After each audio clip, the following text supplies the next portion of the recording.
안녕하세요. 오늘은 영어 수업 실현의 흐름에 대한 영상을 가지고 왔습니다. 지난번에는 일반 수업 실현 흐름과 그 흐름을 쉽게 외우는 방법에 대한 영상을 올렸었는데요. 이번 영상에서는 영어 수업 실현과 일반 수업 실현의 차이점을 중점에 두고 설명드리려고 합니다. 영어 수업 실현 흐름을 설명드리기에 앞서서 제가 한 가지 강조하고 싶은 부분이 있다면 영어 수업 실현에서는 시간이 넘지 않는 것이 더더더더 중요하다는 점입니다. 수업 실현에서는 시간도 좀 길고 내가 강조하고 싶은 교육적 요소들을 보여줄 수 있는 시간적 여유가 다른 영역에 비해서는 있는 편이지만 영어 수업 실현은 시간이 정말 짧기 때문에 여러분께서는 영어 수업 실현을 하실 때 조건만 채우고 빨리빨리 넘어간다는 느낌으로 빠른 호흡으로 진행해 주셔야 합니다. 예를 들면 일반 수업 실현 같은 경우는 학생들에게 활동 시간을 제시할 때에도 학생들에게 시간이 얼마나 필요한지 하나하나 다 묻고 학생들의 의견을 반영함으로써 시간을 제시하였는데 영어 수업 실현에서는 이런 것 하나하나를 다 넣어줄 시간적인 여유가 없습니다. 영어 수업 실현은 조건만 채우면서 진행을 해도 시간이 딱 맞는 느낌이기 때문에 부수적인 요소들은 최대한 배제를 하시고 조건을 채우는 데에만 최대한으로 집중하셨으면 좋겠습니다. 저도 영어 수업 실현을 처음 할 때에는 화려한 영어 구호도 하고 싶고 영어 노래도 불러야 할 것 같고 또 나만의 차별적인 요소도 넣어야 할 것 같아서 욕심을 굉장히 많이 부리면서 만능틀을 만들었었는데요. 그런데 연습을 하면 할수록 영어 수업 실현에서는 시간을 맞추는 것이 정말 중요하다는 점을 느껴서 조건과 관련 없는 부수적인 요소들은 과감하게 배제시키고 결국에는 기본에 충실한, 조건에 충실한 영어 수업 실현 만능틀을 만들려고 하였습니다. 이 점을 염두에 두시고 제 영어 수업 실현 흐름을 봐주시면 도움이 될 것 같습니다.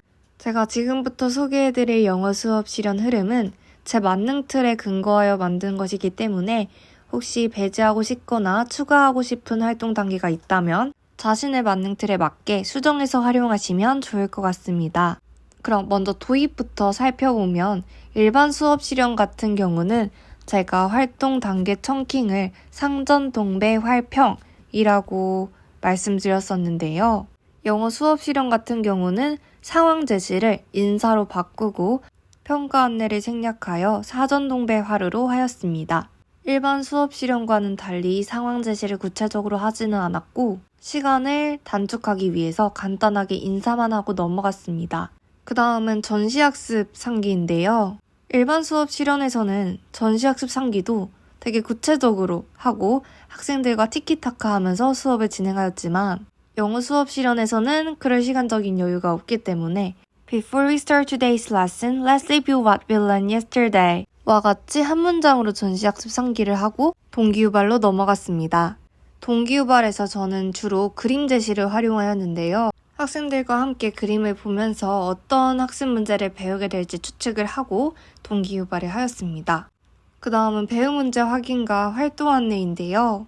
일반 수업 실현에서는 배우 문제를 확인하고 활동 안내를 할 때 학생들의 의견을 반영하여 제시하는 경우가 많았지만 영어 수업 실현의 경우에는 그렇게 학생들의 의견을 모두 반영해줄 시간적 여유가 없습니다. 그래서 이것도 마찬가지로 간단하게 한 문장으로 Today we are going to learn about 어쩌고 저쩌고 와 같이 빠르게 제시를 하였고 활동 안내도 마찬가지로 한 문장으로 간단하게 하고 지나갔습니다. 다음은 활동일인데요. 먼저 활동일을 소개하기에 앞서서 저는 주로 활동일은 전체 활동, 활동이는 짝 활동, 활동 3은 모든 활동과 같은 흐름으로 활동을 구성하였습니다. 활동일의 청킹은 시축, 키반, 순인데요. 수측과 순에는 생략을 하셔도 됩니다. 그러면 하나씩 설명을 드리자면 시는 시작입니다. 그래서 저는 여기서 Let's start first activity. 빠밤, look and guess 와 같이 활동 시작을 알렸습니다. 그 다음 추는 추측인데요. Who do you see? Can you guess what they're talking about?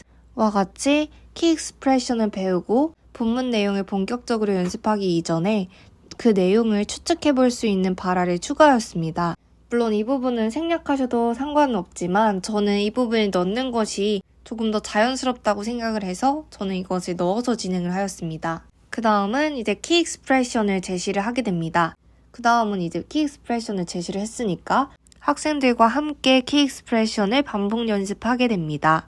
그 다음은 순회지도라고 적혀 있는데요. 순회는 할 때도 있고 하지 않을 때도 있었습니다.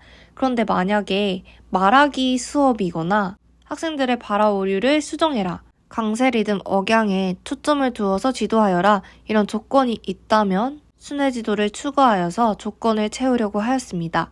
이 부분은 상황에 따라서 조절하시면 좋을 것 같고 그러면 활동 2로 넘어가도록 하겠습니다.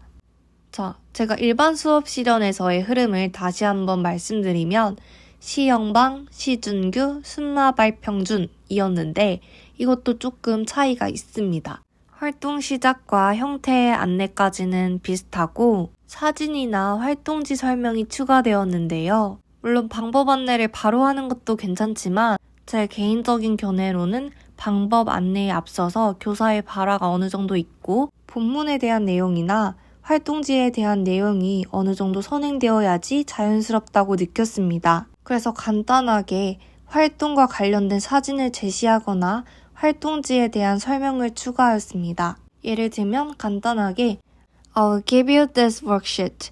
There are some daily life pictures. 처럼 간단한 발화를 추가했습니다.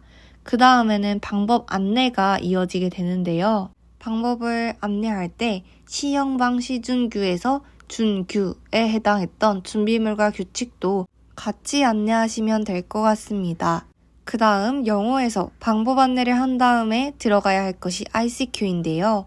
ICQ는 우리 1차 공부할 때도 나왔지만 Instruction Check Question입니다. 이것도 뭐 생략하셔도 상관은 없지만 간혹 조건에 ICQ를 넣으라는 조건이 나올 때도 있고 강조하고 싶은 부분을 ICQ로 다시 한번 물어봄으로써 조건을 채우기도 좋아서 저는 ICQ를 항상 넣었습니다. 그 다음은 이제 시간 확인을 하고 순회 지도를 하게 됩니다. 활동 1에서는 코럴 스피킹 같은 전체 활동을 많이 하기 때문에 순회 지도를 하는 모습을 굳이 보여주지 않는 경우도 많았는데요. 하지만 활동 2 같은 경우는 순회 지도를 항상 하였습니다. 순회 지도를 하고 나면 활동 마무리를 하게 되고 경우에 따라서는 정답 확인을 하게 됩니다. 예를 들어서 활동 2에서 짝과 함께 힘을 합쳐서 협동하여 해결해야 하는 과제가 제시된다면 해결한 과제의 정답을 확인할 필요가 있기 때문에 정답 확인을 넣어주시면 될 것 같습니다. 다음은 평가인데요. 평가 역시 필요에 따라서 넣어주시거나 빼주시면 됩니다. 다음은 활동 3인데 활동 3은 활동 2와 거의 비슷하긴 하지만 몇 가지 다른 점이 있어서 다른 점 위주로 설명해 드리면 순회 지도를 생략할 수 있다는 점과 정답 확인 대신에 발표가 들어간다는 점입니다. 활동 2에서는 조건을 충족시켜야 하기 때문에 순회 지도를 반드시 넣었었는데요. 활동 3에서는 활동의 내용 그리고 시간을 고려해서 순회 지도를 생략할 때도 있었습니다. 하지만 물론 생략할 때에는 조건을 모두 충족했다는 전제하에 순회 지도를 생략하였습니다. 또 다른 활동 2와 활동 3의 차이점은 정답 확인 대신 발표가 들어간다는 점이었는데요. 물론 이것도 개인이 만능 틀을 어떻게 구성을 하시고 어떤 활동에 넣느냐에 따라서 달라질 수 있지만 저는 일반적으로 활동 2에서는 해결된 과제를 확인하는 정답 확인을 넣었고 활동 3에서는 주로 모둠이 협력해서 하는 롤플레이나 놀이활동, 게임 활동에 넣었기 때문에 활동한 결과물을 발표하거나 아니면 게임의 승자를 칭찬하거나 발표나 칭찬을 하는 단계를 추가하였습니다. 그 다음 마지막은 정리 단계인데요. 정리 단계는 일반 수업 실현과 통킹이 같습니다. 정평, 환착, 끝인데 평가는 만약에 활동이나 활동 3 이렇게 활동 중에 실시가 되었다면 생략을 할 때도 있었고 환류도 조건에 제시가 되지 않았다면 생략을 할 때도 있었습니다. 그 다음은 이제 차시예고 끝인사를 하고 수업을 완전히 마무리하게 됩니다. 그래서 저는 영어 수업 실현 흐름을 이렇게 정리를 해보았는데요. 영어 수업 실현 흐름이 사실 일반 수업 실현 흐름과 크게 다르지는 않기 때문에 통킹을 다시 따서 외우지 않으셔도 상관은 없지만 저는 기억의 최적화를 위해서 이것도 마찬가지로 통킹을 따고 노래로 만들었습니다. 노래는 나비야를 활용해서 개사를 하였습니다. 화전동배왈, 시측 기반순, 시영사방 IC 순마정평 시영사방 IC 순마발평 정평 환착 끝 이렇게 개사를 하였습니다. 참고하실 분만 참고를 해주시면 좋을 것 같습니다. 자, 여기까지 영어 수업 실현의 흐름에 대해서 말씀드렸는데요. 제 영어 수업 실현 흐름만이 무조건 답이라고 말씀드릴 수는 없지만 제가 공부했던 방법이 여러분들께도 도움이 되었으면 좋겠습니다. 저는 그럼 다음 영상으로 다시 찾아오도록 하겠습니다. 안녕.